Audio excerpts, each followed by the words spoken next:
Hello, my dear students. Welcome back to the channel. Today I have a question for you. Can you tell me? आपने मान लीजिए एक vessel में sugar रखी हुई है एंड उसको आपने अपने घर में कहीं भी रख दिया. मान लो फॉर एग्जाम्पल तुमने अपनी स्टडी टेबल पे रख दिया है, राइट? सो उसको कितना टाइम लगेगा उस शुगर के ब्रेकडाउन में, उस शुगर को ख़त्म होने में कितना टाइम लगेगा? सेम वही शुगर तुमने खा ली, राइट? एंड आफ्टर दैट तुम्हारी बॉडी में उसे डाइजेस्ट होने में कितना टाइम लगेगा? Can you tell me? Okay, मैं आपको आंसर करती हूँ. शुगर को ब्रेक डाउन होने में इन द वेसल, मतलब फर्स्ट केस में काफ़ी ज़्यादा दिन लगेंगे. It will take several days, right? लेकिन वही अगर आपने खाई है सो उसको ब्रेक डाउन होने में कितना टाइम लगेगा बच्चों? Several minutes two seconds in fact, right? आपके माउथ में जाते ही उसका ब्रेकडाउन स्टार्ट हो जाता है तो कुछ मिनट्स में ही वो आपकी बॉडी में डाइजेस्ट हो जाएगी. ऐसा कैसे हुआ? How come is that possible? It is possible because of the very special structure present in your body, that is enzymes. Enzymes are biocatalyst, my dear students. Enzymes are biocatalyst. Biocatalyst means they catalyze, speed up the biological reactions in your body. आपकी body में वो reactions को speed up कर देता है.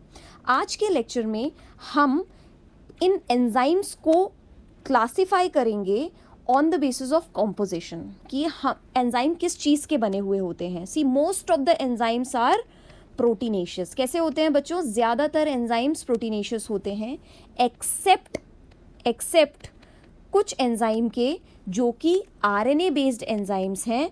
जैसे कि RNA based enzymes कौन से होते हैं बच्चों? Can you tell me the example? Yes, like ribozyme and ribonuclease P.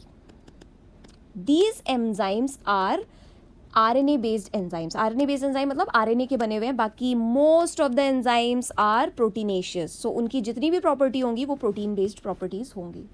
Now in this video I'll mainly focus on classification of enzymes. Okay, my dear students. So in this video we will study classification of enzymes on the basis of what बच्चों? On the basis of composition. किसके basis पे हम classify कर रहे हैं बच्चों? On the basis of composition. So मैंने अभी आपको बताया कि enzymes जो होते हैं वो majorly enzymes कैसे होते हैं बच्चों? ये बने हुए होते हैं प्रोटीन के. ओके, सो आपके enzymes को हम जब classify करते हैं on the basis of composition, so enzymes are of two types. One is simple enzyme and other are conjugate enzymes. Conjugate enzymes को आप होलो एंजाइम्स भी बोल सकते हो. क्या बोल सकते हो बच्चों? होलो एंजाइम्स भी बोल सकते हो. First of all I will explain simple enzymes क्या होता है. बच्चों सिंपल एंजाइम्स जो होते हैं ये सिर्फ और सिर्फ प्रोटीन किसके बने होते हैं? Can you tell me? Protein बने होते हैं अमीनो एसिड के. सो ये एंजाइम्स जो होते हैं ये किसके बने होते हैं बच्चों? Made of amino acid only. मतलब सिर्फ और सिर्फ किसके बने हैं? प्रोटीन के बने हैं. और प्रोटीन किसके बने होते हैं? अमीनो एसिड के, ऑब्वियसली, राइट? जैसे कि मैं आपको कुछ एग्जांपल्स इसमें दूं. पेप्सिन हो गया, राइट? ट्रिप्सिन हो गया. ये एंजाइम्स जो है बच्चों ये होते हैं simple enzymes. Got it? Okay, now coming to the conjugate enzymes. Conjugate enzymes में प्रोटीन पार्ट के साथ साथ नॉन प्रोटीन पार्ट भी होता है. सो ये made of protein and non protein part. Got it? Protein part तो समझ आता है, ऑब्वियसली अमीनो एसिड का बना हुआ होगा. लेकिन नॉन प्रोटीन पार्ट क्या है? सो प्रोटीन पार्ट को हम क्या बोलते हैं बच्चों? प्रोटीन पार्ट को, वन सेकेंड, मैं इसको आपको दोनों को नाम बताती हूँ दोनों के, ठीक है? प्रोटीन पार्ट को जो एंजाइम का, होलो एंजाइम का प्रोटीन पार्ट होता है बच्चों उसे हम बोलते हैं एपो एंजाइम. क्या बोलते हैं? प्रोटीन पार्ट को एपो एंजाइम बोलते हैं. एंड नॉन प्रोटीन पार्ट को हम बोलते हैं कोफैक्टर. क्या बोलते हैं बच्चों नॉन प्रोटीन पार्ट को? Cofactor. Understood? So non protein part is the cofactor. So apo enzyme is the protein part, right, and cofactor is the non protein part. Now obviously अगर प्रोटीन है, protein part है, सो वो thermolabile होगा, मतलब temperature के presence में ये चीज़ destroy हो सकती है. तो apoenzyme can destroy in high temperature but cofactor can not destroy in high temperature. So cofactor is thermostable, मतलब टेम्परेचर से इसको कोई ख़ास फ़र्क नहीं पड़ता है. बट एपोएंजाइम इज थर्मोलेबाइल, मतलब टेम्परेचर से इसको फ़र्क पड़ता है. Got it. Now we will discuss more about cofactor now. Okay, हम कोफैक्टर के बारे में थोड़ा ज़्यादा डिस्कस करेंगे. ओके, सो कोफैक्टर बच्चों दो तरीके के होते हैं.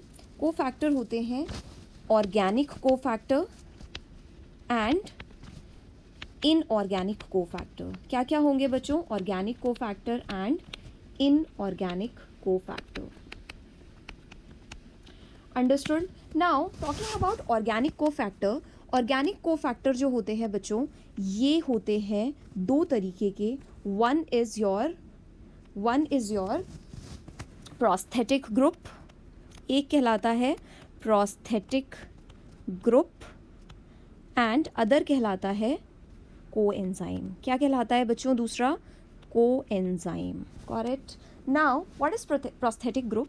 सी, अगर मान लो ये तुम्हारा प्रोटीन पार्ट है, एंजाइम का प्रोटीन पार्ट है, और इस प्रोटीन पार्ट से प्रोस्थेटिक ग्रुप जुड़ा हुआ है. क्या जुड़ा हुआ है बच्चों? Prosthetic group. सो ये जो प्रोस्थेटिक ग्रुप होगा, इसका अटैचमेंट बहुत ही टाइट होता है. इट इज़ फर्मली और वेरी टाइटली अटैच्ड, और ये कभी भी नहीं निकलेगा. It is not easily separable. So prosthetic group बच्चों क्या होता है?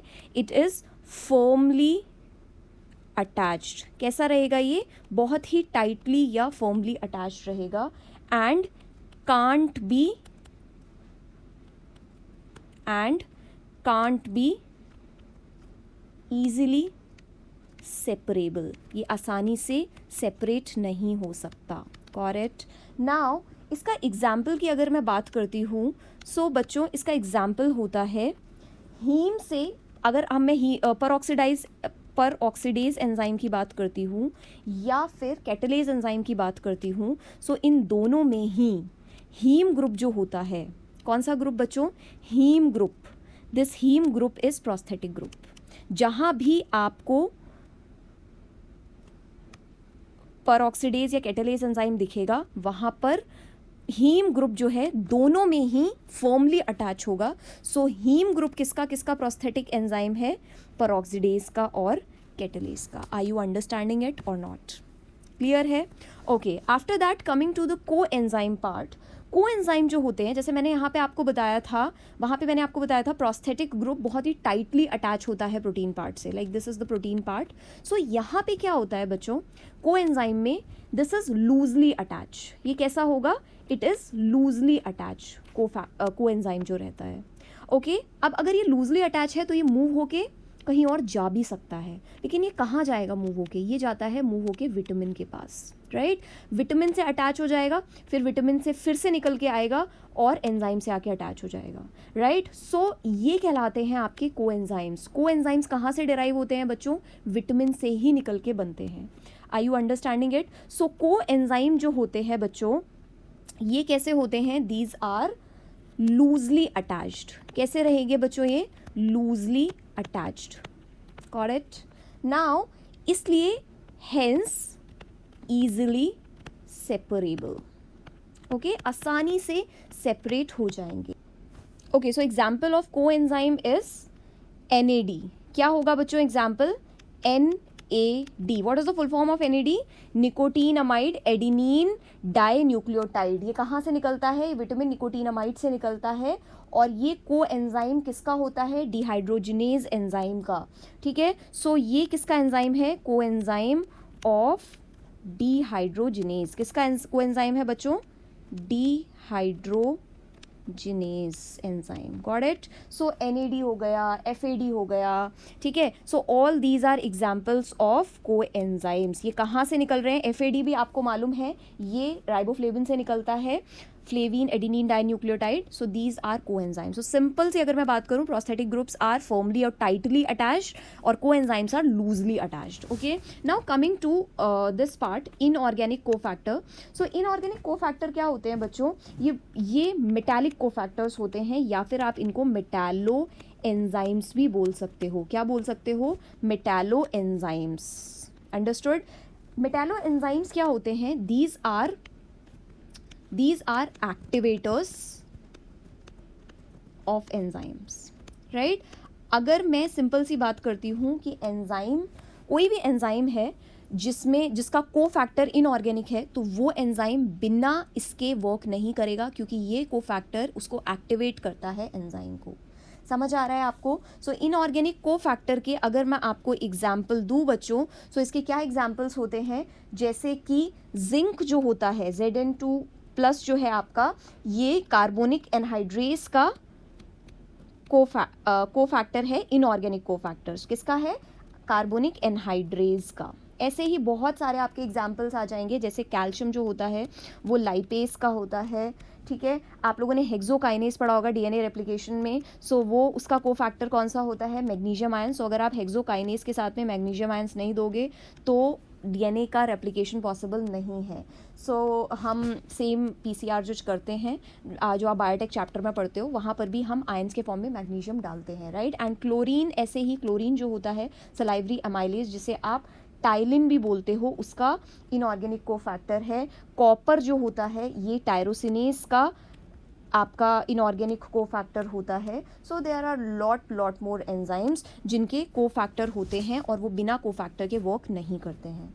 सो दिस वाज अबाउट, क्या था ये आपका एंजाइम का कॉम्पोजिशन, राइट? सो मैंने आपको यहाँ पे क्या बताया बच्चों कि दो तरीके के एंजाइम्स होते हैं.